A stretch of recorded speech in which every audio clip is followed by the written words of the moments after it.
이 세상에서 가장 소중한 것은 무엇일까요?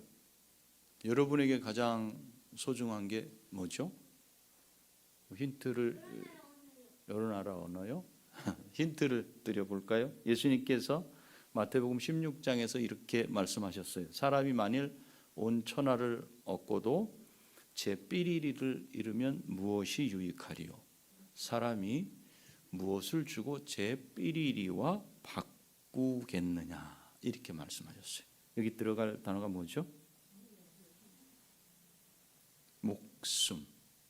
목숨이죠. 아마 여러분 목숨보다 더 귀한 게 있다고 생각하셨을지 모르겠지만 가장 소중한 건 목숨입니다. 아브라함이 자기 아내를 누이라고 속인 이유, 이삭이 자기 아내 리브가를 누이라고 속인 이유, 다 뭐 때문이었어요? 자기 목숨 때문이었어요. 목숨을 잃을까 봐. 그리고 또 한 사람, 야곱이 도망을 치듯 자기 집을 빠져나간 이유도 죽지 않기 위해서였어요. 자기 목숨이 사라지고 나면 자기에게 있는 모든 것이 아무 의미가 없어지기 때문에 그래요. 이처럼 목숨은 우리에게 가장 소중한 것입니다. 물론 야곱은 이삭으로부터 축복을 받았어요. 그래서 이제는 하나님께서 아브라함과 이삭에게 주시겠다고 약속하셨던 그 가나안 땅과 수많은 후손이 야곱을 통해서 나타나게 될 것입니다. 그런데 현실은 어때요? 주시겠다고 하신 땅인 가나안을 떠나야 돼요. 겉으로는 아내를 구하기 위해서 길을 나섰지만 실은 도망가는 겁니다. 뭐 때문에요? 죽지 않기 위해서. 도망가지 않으면 형한테 죽게 생긴 상황이에요. 그리고 이제 집을 나서면 언제 돌아올지도 모릅니다. 만일 돌아오지 못한다면 야곱이 받은 복은 어떻게 될까요? 물거품이 되는 겁니다. 지금 길을 떠나는 야곱은 지팡이 하나만 들고 노숙자처럼 집을 나왔습니다. 복을 받기는커녕 받은 복을 모두 그대로 놔두고 추방되듯이 이 집을 떠나서 먼 길을 가야만 합니다. 더군다나 야곱은 수많은 후손들을 약속받았지만 지금은 혼자예요. 결혼했어요? 못했어요? 결혼도 하지 못했어요. 이런 상태로 야곱은 목숨을 위해서 도망쳐야 합니다. 지금 야곱의 나이가 몇 살인지 아세요? 도망칠 때? 지난번에 한번 제가 말씀드렸어요. 이 나이는 여러분들이 창세기에서 야곱의 나이에서 거꾸로 추산을 쭉 해 들어가면 찾아낼 수 있어요. 지금 나이는 77세예요. 야곱이. 당시의 수명으로 따져본다면 지금 현재 우리로 보자면 한 40에서 50대 정도 되는 거라고 볼 수 있죠. 그럼에도 야곱은 지금 100세가 넘은 부모님을 두고 먼 길을 떠나야 돼요. 이렇게 목숨을 위해서 도망을 가는 야곱에게 가장 필요한 것이 과연 무엇일까요? 가장 절실했던 건 무엇이었을까? 이렇게 길을 떠난 야곱이 어느 날 꿈을 꾸죠. 우리가 보통은 생각이 많고 어떤 한 가지 일에 계속 몰두해 있으면 그 일이 꿈속에서 나타나기도 합니다. 지금 야곱은 두렵습니다. 죽을까 봐 무섭습니다. 외삼촌 집까지 먼 길을 가는 동안 아무 일이 없으면 좋겠는데 이런 생각이 야곱의 마음을 괴롭히고 있었을 것입니다. 그렇지만 야곱은 그런 꿈을 꾼 게 아닙니다. 전혀 생각지도 못한 꿈을 꾸게 됩니다. 그래서 나중에 꿈에서 깨고 나서 야곱은 이렇게 고백해요. 야곱이 잠이 깨어 이르되 여호와께서 과연 여기 계시거늘 내가 알지 못하였도다. 야곱은 이전에는 하나님께서 어디든지 계시는 분으로 알지 못했다는 뜻입니다.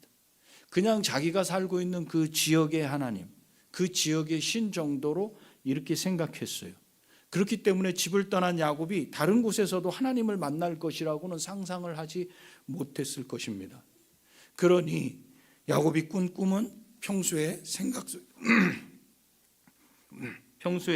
자기 생각 속에 들어있는 그런 내용이 꿈으로 나타난 것이 아니라는 거죠. 그럼 이 꿈은 무엇인가? 하나님께서 꿈이라는 현상을 통해서 야곱에게 찾아오신 겁니다. 야곱에게 하나님께서 나타나신 겁니다. 꿈을 통해서 야곱에게 직접 말씀하심으로써 하나님의 뜻, 그 뜻을 알려주셨어요. 지금 야곱 입장에서는 무엇이 가장 힘들고 고통스러워요? 자기의 가장 가려운 곳은 어디예요? 거기만 긁어주면 좀 시원하겠는데, 마음이 편안해지겠는데, 그 가려운 곳이 과연 어딜까요? 그래서 그곳을 긁어주면 안심되고 시원한 그 부분, 어떤 것일까요? 거기는 꿈속에서 하나님께서는 야곱의 가장 가려운 부분을 긁어주셨을까요? 저와 여러분이 답답한 심정으로 말씀을 볼 때 하나님께서는 그 말씀을 통해서 저와 여러분의 그 답답한 그 가려운 부분을 긁어주십니까? 그것이 경험된 분들도 있을 거예요. 또 그렇지 않은 분들도 있을 거예요. 사실 우리가 다른 사람을 이해하고 공감하는 일 쉽지 않죠. 어떤 사람이 자기의 힘든 사정을 얘기할 때 여러분은 어떻게 위로합니까? 위로 잘 해주시는 분이 있고 그렇지 않은 분이 있죠. 보통 어떻게 얘기해요? 아유, 나는 그보다 더 힘든 걸 겪었어, 이렇게 얘기하죠. 그러면 뭔가 답답한 걸 얘기했던 분이 더 이상 말 안 해.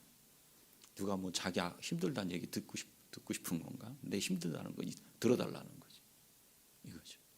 보통은 위로할 때 이렇게, 아유, 난 그 정도 그냥 다 겪고 지나왔어, 괜찮아 하고 툭툭 일어서. 그게 위로가 되지 않아요. 또 상담에서 가르치는 것처럼 그렇구나, 그랬구나, 이렇게만 해달라는 거죠. 또 얼마나 힘들었을까 공감해달라는 거죠. 근데 처음에는 그런 말이 공감이 되고 참 위로가 됐는데 시간이 좀 지나고 나서는 그 말도 위로가 안 돼요. 왜? 이거는 다 계획된 멘트예요. 누구에게나 다 하는 멘트로 툭 튀어나오는 거야. 영혼 없는 말 같은 거. 이것도 위로가 안 돼요. 또는 주머니에서 돈이 필요하구나, 자 이거 써. 이 사람한테 이런 물건이 필요하구나, 물건을 갖다. 그것도 위로가 안 돼. 그냥 들어달라는 거예요. 나는 정직하게 내 속에 답답한 걸 그냥 말하는 것뿐이고 그냥 들어줬으면 좋겠는데 뭔가 조치를 취해주고 도와주려고 그래요. 우리는 다른 사람의 입장을 헤아리고 상대방의 입장이 되어서 위로하는 거, 이거 어렵습니다. 그럼 누가 위로를 잘 할 수 있는가? 그 상황을 경험한 사람, 먼저 경험한 사람들은 거기에 대해서 어떻게 위로해야 되는지를 나름 알고 있어요. 내가 먼저 경험해 보지 않고서는 다른 사람이 겪는 일에 대해서 진정한 위로를 하기가 어려워요. 다 내 입장이에요. 내 형편, 자기 입장에서 위로하기 때문에 그래요. 근데 꿈에 나타나신 하나님은 과연 야곱을 어떻게 위로할 것인가? 야곱의 가장 가려운 그 부분, 답답한 그 부분을 정말 정확하게 아시는가? 답은 예죠, 예. 하나님은 아셔요. 하나님은 지금 상황에서 야곱에게 가장 적합하고 필요한 것이 무엇인지 잘 아셔요. 지금 하나님께서 꿈에 나타나셔서 야곱에게 하시는 말씀은 야곱에게 가장 필요한 것을 말씀하고 있다는 사실을 우리는 알아야 돼요. 야곱은 지금 가나안을 막 벗어나려는 지점에 있어요. 그 마지막 날 밤에 하나님은 야곱에게 나타나셨어요. 직접 나타나셨어요. 그리고 그에게 하늘로 통하는 사닥다리와 천사들의 오르락내리락 하는 장면을 보게 하셨어요. 그리고 그 사닥다리의 꼭대기에 하나님이 계시는 장면을 보여주셨어요. 그리고 야곱에게 말씀하셔요. 그게 13절이죠. 내가 누워있는 땅을 내가 너와 내 자손에게 주리니. 야곱의 할아버지 아브라함에게 하신 말씀과 똑같은 내용입니다. 야곱은 가나안 땅에서 추방되다시피 아브라함이 왔던 그 길을 거꾸로 지금 쫓겨나가는데 그 땅을 주시겠답니다. 무슨 말이에요? 그 땅을 주시려면 야곱을 어떻게 해야 되죠? 다시 그 땅으로 돌아오게 하셔야 돼요. 그래서 야곱과 야곱의 자손들이 이 땅에서 살게 하겠다, 지금 그 말씀을 하고 계시는 거예요. 그래서 15절에서 이렇게 말씀하시는 겁니다. 너를 이끌어 이 땅으로 돌아오게 할지라. 언제 다시 돌아올지 기약 없이 떠나야 하는 야곱 입장에서 이 말씀처럼 위로가 되는 말씀은 없을 겁니다. 이뿐 아닙니다. 14절에서는 내 자손이 땅에 티끌같이 되어, 야곱의 자손이 수없이 많아질 것이라는 걸 말씀하고 계세요. 현실로 본다면 도무지 불가능한, 실현 불가능한 말씀같이 들려집니다.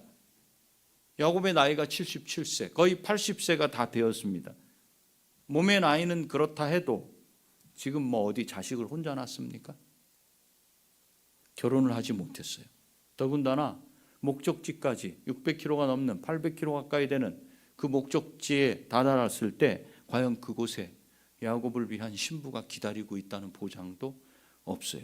그래서 이 말씀은 염려가 되는 말씀이에요. 난 아직까지 확신이 안 됩니다. 그뿐 아니라 14절 후반절에 또 땅의 모든 족속이 너와 내 자손으로 말미암아 복을 받으리라 이렇게 말씀하셔요. 그렇지만 실상 야곱에게는 실감나지 않아요.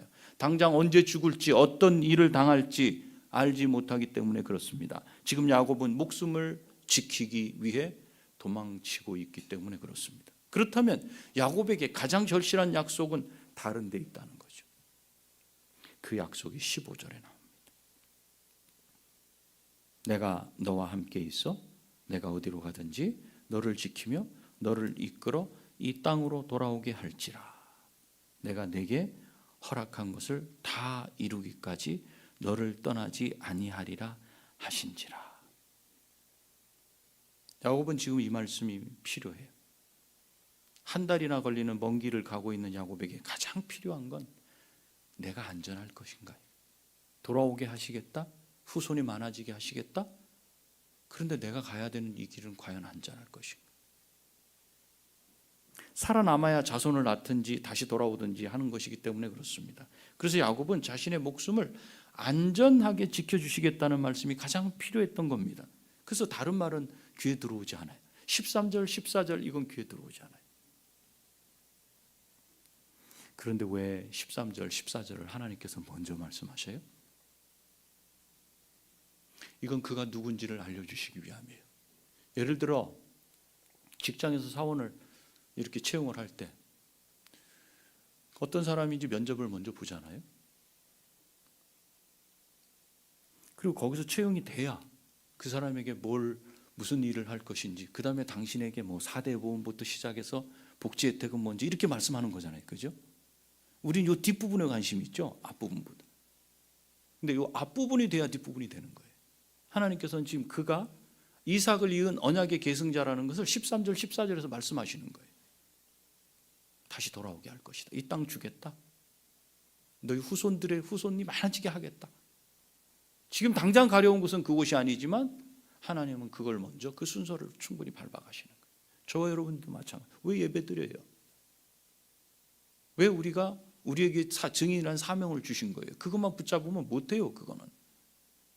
우리가 하나님의 백성인 것을 알리셔야 돼요. 그걸 알아야 내가 그 다음 무슨 일을 하든지 그걸 할 수 있어요. 그래서 지금 순서가 13절, 14절을 앞에 두시고 15절을 말씀하신 거예요. 그 15절에서 이렇게 말씀하셔요. 내가 너와 함께 있어. 우리말 성경에는 이렇게만 나오지만 원문에는 그 앞에 이 말이 있어요. 그리고 보라. 이렇게. 킹 제임스 성경에 정확하게 번역이 되어 있어요. And behold. 이렇게.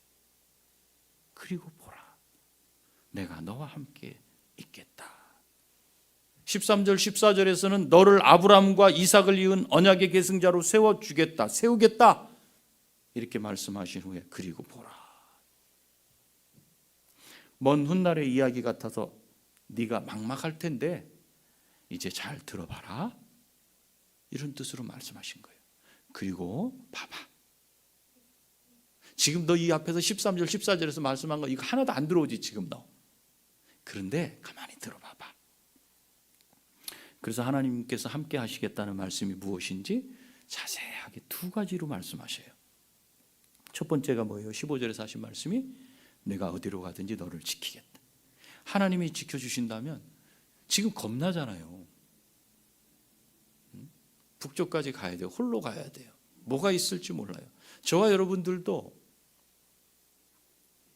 그 길을 우리의 앞으로의 그 미래, 그 길을 걸어갈 때 두려운 게 이거 아니에요? 가보지 않았어요. 뭐가 있을지 몰라요. 내가 너와 함께 하겠다.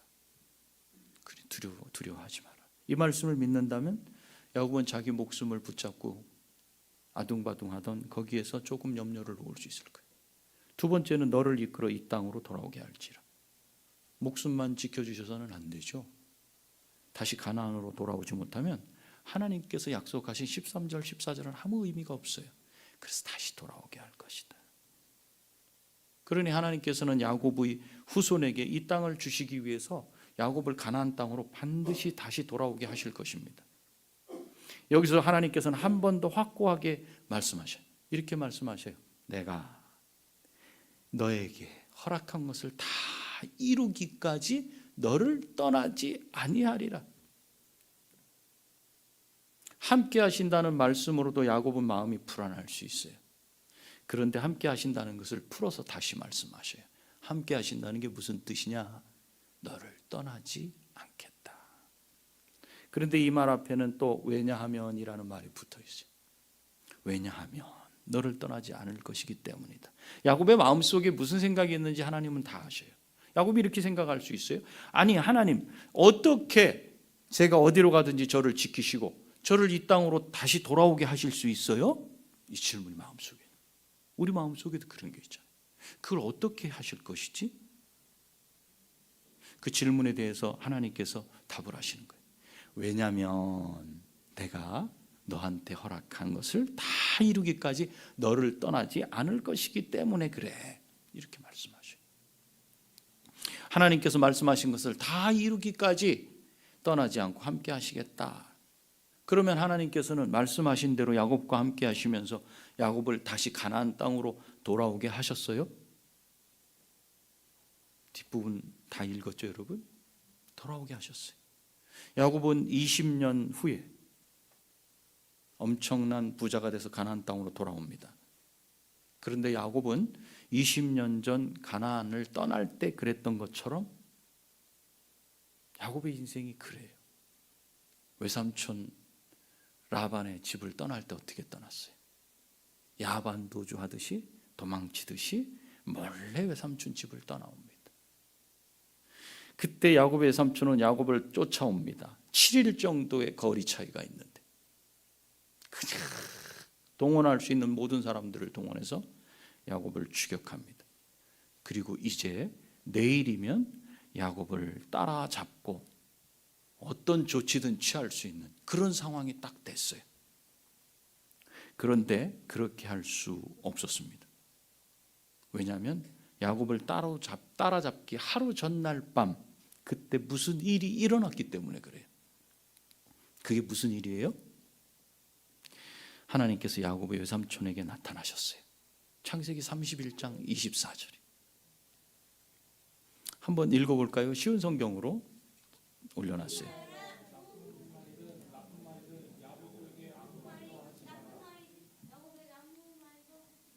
하지 마라. 그죠? 너 야곱에게 지금 무슨 얘기하려고 그러지? 아무 말도 하지 마. 근데 그 앞에 뭐가 붙어있어요? 조심해라. 누굴 조심해요? 하나님을 조심하라는 경고예요. 야곱을 떠나지 않겠다고 약속하신 하나님이 과연 떠나지 않으셨나요? 이 말씀을 보니까 떠나셨어요? 안 떠나셨어요? 안 떠나셨어요. 야곱이 거기서 개고생했죠. 20년간 고생했죠. 여러분과 제가 삶 속에서 고생할 때 우리는 어떤 생각하냐면 하나님이 계실까? 그러죠? 계신 거예요. 거기서도 계셨어요. 그리고 계시다는 걸 지금 여기서 표현해 주죠. 그를 호위무사처럼 하나님이 떠나지 않고 보호하고 계셨어요. 그래서 야곱을 따라잡은 외삼촌이 이렇게 말해요. 31장 29절에서 나는 자네를 해칠 수도 있네. 속마음이 뭐예요? 야곱 너 어이구 사위고 뭐고 없어. 너를 해칠 수도 있네. 하지만 지난밤에 자네 아버지의 하나님께서는 나에게 나타나 말씀하셨네. 하나님께서는 좋은 말이든 나쁜 말이든 자네에게 아무 말도 하지 말라고 주의를 주셨네. 조심하여라 그랬죠. 주의를 주셨다. 그러자 야곱은 자신을 도적으로 몰아세우는 삼촌 라반에게 뻔뻔하게 이렇게 말해요. 31장 42절 한번 읽어주실래요? 시작.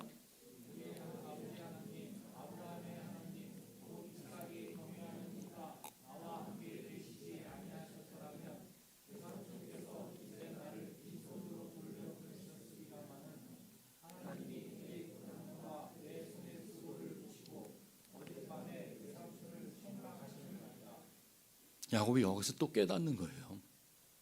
22년 전에 떠나지 않으시겠다는 하나님, 내가 거기서 속임을 그렇게 당하고 10번이나 내 삭슬 이렇게 고쳐간 그 외삼촌의 그 악행을 과연 하나님이 보신다면, 함께 하신다면 그만 놔두셨을까? 이런 생각이 떠오르겠지만 여기서 삼촌의 입을 통해서 나는 떠나지 않았다는 걸 고백해. 그러니까 그렇게 말하잖아요. 곧 이삭이 경외하는 이가 나와 함께 계시지 아니하셨다라면, 여기서 고백하는 거예요. 함께 하신다는 게 이런 거고. 큰 소리 뻥치죠. 하나님께서 약속하신 대로 야곱을 떠나지 않으시고 지키시고 가나안으로 이끄셨어요. 그로부터 30년 후에 야곱은 기근으로 또 어디를 내려가요? 애굽으로 내려갈 상황이 됐죠. 이때 이미 누가 애굽의 총리가 돼 있어요? 요셉이 총리가 돼 있었어요. 그때 야곱은 가나안 땅을 떠나서 애굽으로 들어가는 것을 몹시 두려워해요. 그러자 하나님께서 다시 야곱에게 나타나셔서 말씀하시는 게 창세기 46장이에요. 하나님이 이르시되 나는 하나님이라 내 아버지의 하나님이니 애굽으로 내려가기를 두려워하지 말라. 내가 거기서 너로 큰 민족을 이루게 하리라. 내가 너와 함께 애굽으로 내려가겠고 떠나지 않으시겠다는 그 약속이 지속되는 거예요. 반드시 너를 인도하여 다시 올라올 것이며 요셉이 그의 손으로 내 눈을 감기리라 하셨더라. 그리고 야곱은 147세에 죽어요. 애굽으로 내려가서 17년 후에 죽게 됩니다. 그리고 많은 시간이 지난 다음에 그의 후손인 이스라엘 백성들에게 하나님은 어떻게 하셨어요? 하나님이 야곱에게 약속하셨던 것처럼 함께 하셨어요. 그들이 가는 곳에 함께 가시고 그들을 이끌어내셔서 가나안에 들어가게 하셨어요. 광야를 지날 때는 어떻게 함께 하셨어요? 구름 기둥으로 인도하셨어요. 불기둥으로 보호하셨어요. 그래서 광야 가운데 있을 때는 무엇을 지으라고 하셨어요? 성막을 지으라고 하셨어요. 내가 함께 한다. 눈으로 보게 하셨어요. 가나안에 들어갔을 때는 뭘 지었어요? 성전을 지었어요. 내가 함께 하겠다. 하나님이 임재하고 함께 하심을 계속해서 보여주셨어요. 이렇게 하나님이 함께 하셨지만 이스라엘 백성들은 가나안에서 지속적으로 범죄했어요. 결국 하나님께 등을 돌리고 우상을 숭배하게 됩니다. 그러자 하나님께서 그들을 또 어디로 보내셨어요? 먼 나라로 보내셨어요. 그곳에서 70년 동안을 또 고생을 합니다. 그러나 그때에도 하나님께서 그들을 다시 가나안 땅으로 돌아오게 하시겠다고 말씀하셨어요. 이사야서 43장에 두려워하지 말라 내가 너와 함께하여. 내가 너와 함께하여. 함께 하신다는 것과 내가 고난을 당하는 것 여러분 똑같이 보면 안 돼요. 함께 하시는 건 그대로 함께 하시는 거예요. 그러나 내가 이 땅을 살아가면서 고난을 당하고 내가 겪는 그 일은 내가 그대로 감당을 해야 돼요. 물론 하나님이 적절하게 독이 되는 거 빼시고 독으로 들어오는 거 약으로 바꾸신다고 분명히 설명을 드렸어요. 이처럼 하나님께서는 야곱에게 하신 말씀대로 야곱이 죽은 이후에는 그의 후손들에게 변함없이 함께 하셨습니다. 그러면 어디로 가든지 함께 하시며 떠나지 않으신다는 이 말씀이 과연 우리에게도 적용이 되냐고요. 야곱이 우리의 피를 나눈 조상이라면 우리도 그렇다고 말할 수 있어요. 얼마나 실감나요? 그 피를 나눈 후손이라면. 그럼 한번 살펴볼까요? 야곱은 하나님께서 아브라함과 맺으신 언약을 이어가는 계승자예요. 그래서 13절 14절에 그걸 먼저 말씀했다 그랬어요. 계승자이기 때문에 하나님께서 야곱에게 함께 하시겠다고 이렇게 약속하신 거죠. 바꿔서 말하면 하나님께서 야곱에게 그런 약속을 하신 것은 이미 아브라함에게 하신 약속을 지키시려고 그렇게 하신 거예요. 아브라함에게 하신 약속을 이삭에게 하셨고, 이삭에게 하신 약속을 다시 야곱에게 하신 거예요. 하나님께서 아브라함에게 내가 너와 내 자손에게 복을 주겠고 땅의 모든 민족이 너와 내 자손으로 인해 복을 얻을 것이라, 이렇게 약속하셨어요. 창세기 12장에서. 그리고 아브라함의 후손인 야곱은 물론 그 자손들에게도 하나님이 함께 하시는 복을 주셨어요. 그러므로 하나님이 함께 하신다는 복은 아브라함의 자손에게 주신 복임을 우리는 알 수 있어요. 그러면 오늘날 누가 아브라함의 자손이에요? 여러분, 아브라함의 자손입니까? 갈라디아서 말씀을 한번, 맞아요, 갈라디아서 3장 29절에서 바울이 말씀합니다. 한번 읽어볼까요? 시작.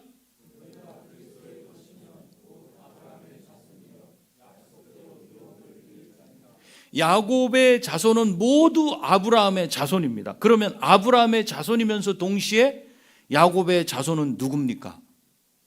예수 그리스도의 것, 즉 예수 그리스도에게 속한 자, 즉 예수 그리스도의 소유가 된 자, 다시 말해 예수 그리스도를 믿어서 그리스도의 것이 된 자들입니다.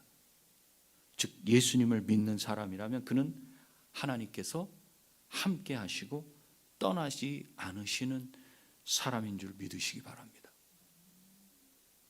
그래서 예수님께서는 마태복음 28장 20절에서 제자들에게 이렇게 말씀하시죠. 볼지어다 내가 세상 끝날까지 너희와 항상 함께 있으리라 하시니라. 우리의 항상, 자녀들에게 그러죠. 걱정하지 마, 내가 항상 네 곁에 있을 거야. 어릴 적엔 믿어요. 근데 나이가 들면 안 믿죠. 왜? 어떻게 공간을 마음대로 이동하고 시간을 초월해 갖고 내 옆에 있을 수 있어? 마음이 그렇다는 거구나. 그렇죠? 아, 부모님이 나랑 함께 하시겠다는 그 마음만 내가 받을게요.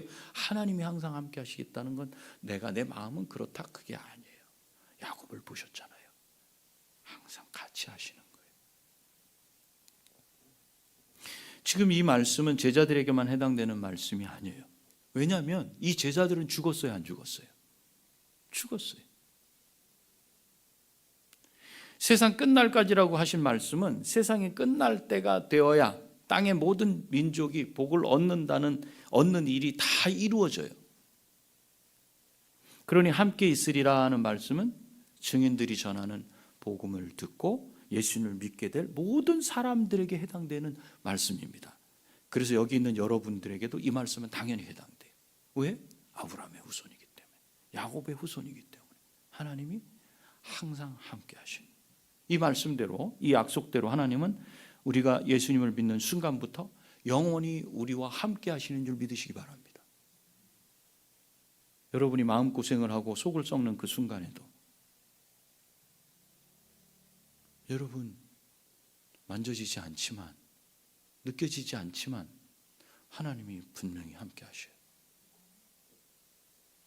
세상이 무너질 것 같은 고통스러운 그런 현장에 있다 할지라도 하나님이 우리와 함께 하신다는 약속의 말씀은 변하지 않습니다.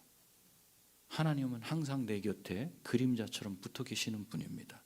그러니 마치 하나님이 안 계시는 것처럼, 예배당에 가면 거기 계시고 말씀을 볼 때만 거기 계시는 것처럼 그렇게 생각하고 행동하면 안 됩니다. 그건 착각입니다.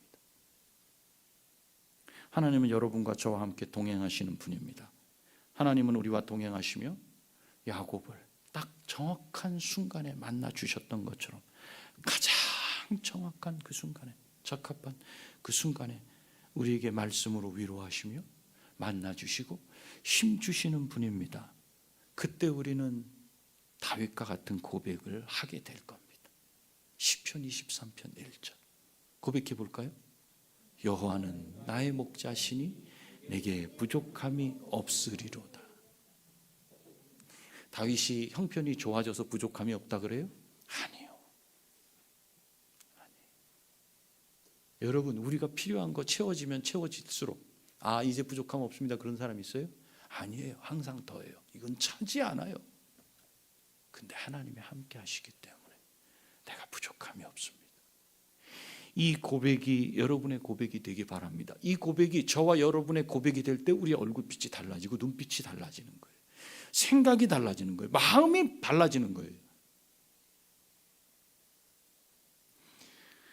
함께 하시는 하나님을 다 경험하게 되시기 바랍니다. 그러면 증인으로서 나의 증언은 효력 있는 복음이 돼서 사람 하나를 살리게 될 거예요. 내 자녀를 살리고 남편과 아내를 살리고 내 가정을 살리게 될 거예요. 그리고 내 이웃을 살리게 될 겁니다. 이런 복된 삶을 다 누리시는 여러분이 되시길 바랍니다. 우리 기도하시겠습니다.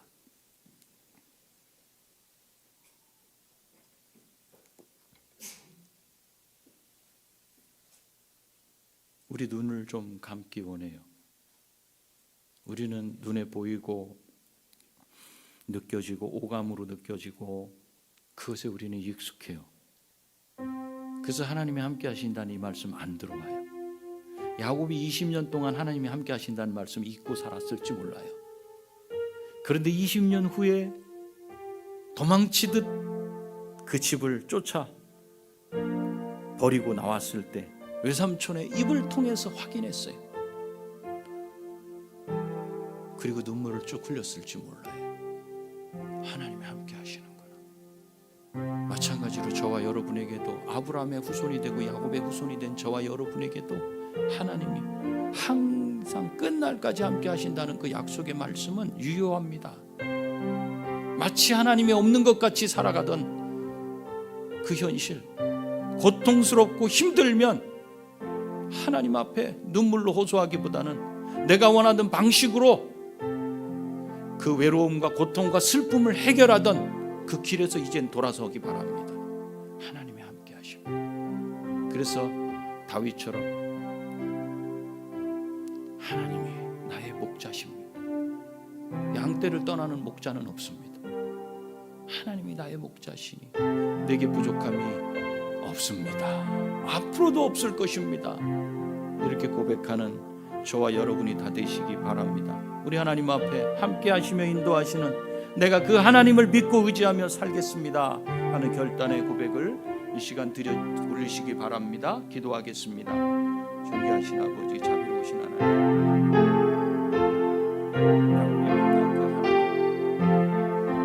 우리가 잊고 살지만 우리 삶의 모든 현장에서 우리를 보시고 함께 하시며 내 아픔을 아시고 보호하시고 지키시는 그 하나님을 이 시간 다시 한번 만납니다. 주 일평생 떠나지 아니하시고 나와 함께 하시겠다는 우리 주님의 음성을 이 시간 다시 듣습니다. 주님, 외면치 않으시고 나의 어떠함과 상관없이 나를 붙드시는 그 하나님을 이 시간 만납니다. 주님, 내가 주님을 만나고 함께 하시는 주님 앞에 살아갑니다. 내 가정 살리게 하시고 내 자녀 살리게 하시고 내 이웃을 살리는 자의 삶을 감당할 수 있도록 인도하여 주시옵소서. 주님 인도하여 주시옵소서. 주님 불쌍하여 주시옵소서. 주님 긍휼히 여겨 주시옵소서. 역사하시는 주님께서 주님 이제 결단합니다.